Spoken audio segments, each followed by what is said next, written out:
Hey everyone, and welcome to today's explainer. Look, if you've spent literally any time around young kids, you are intimately familiar with those non-stop, incredibly catchy loops of nursery rhymes and kids songs. On the surface, they kind of just seem like bright colors and silly sounds meant to keep toddlers occupied. But what if I told you there's actually a brilliant, hidden architecture behind these seemingly simple tracks? Today, we're pulling back the curtain on the source material of a popular kids playlist to reveal the incredible cognitive, physical, and emotional frameworks built right into these tunes. Okay, let's dive into this.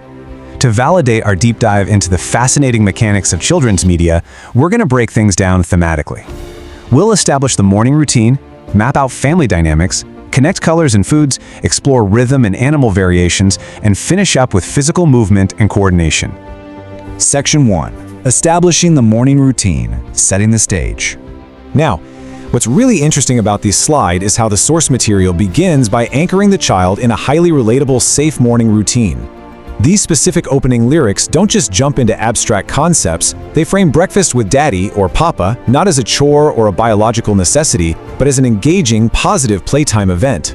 When we break down the repetitive chants of breakfast time, we're eating, the structural brilliance really shines. We've got daddy cooking, the kitchen as a play space, and get this, the implication that daddy looks like a superhero just for making breakfast. All of this repetition builds massive excitement for daily routines. It literally takes the mundane and makes it magical. Let's move to and see how this builds, mapping out family dynamics and interpersonal relationships, where these songs teach young minds about social structures and affection. This brings us to the classic finger family song. It uses physical hand mapping to introduce the 5 core family units: daddy, mommy, brother, sister, and baby, right onto the child's own hand. For every single member, the song repeats, "Here I am," followed by the greeting, "How do you do?" It's incredibly smart. It gives toddlers a tactile way to understand their family unit while simultaneously teaching basic social etiquette.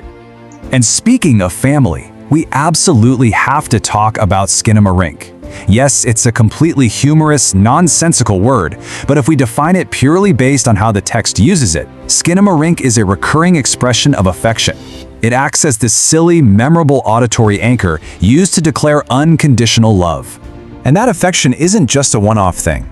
Walking through this chronological timeline, morning, afternoon, evening, and underneath the moon, the skinamarink lyrics are actually reinforcing the psychological concepts of object permanence and emotional security.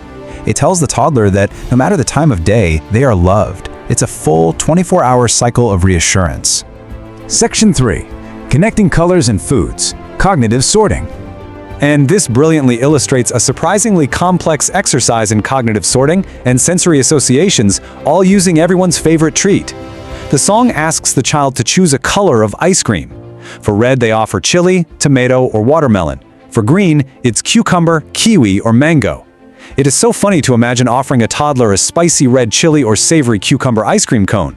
It introduces these unexpected flavor options to make the kids stop and think before safely and triumphantly choosing the sweet watermelon or yummy kiwi. The cognitive sorting gets even more delightfully absurd. For purple, the unexpected option isn't even food. It's a purple cat. For orange, it's a carrot. The song uses these silly, contrasting visuals to test a child's color object recognition schema.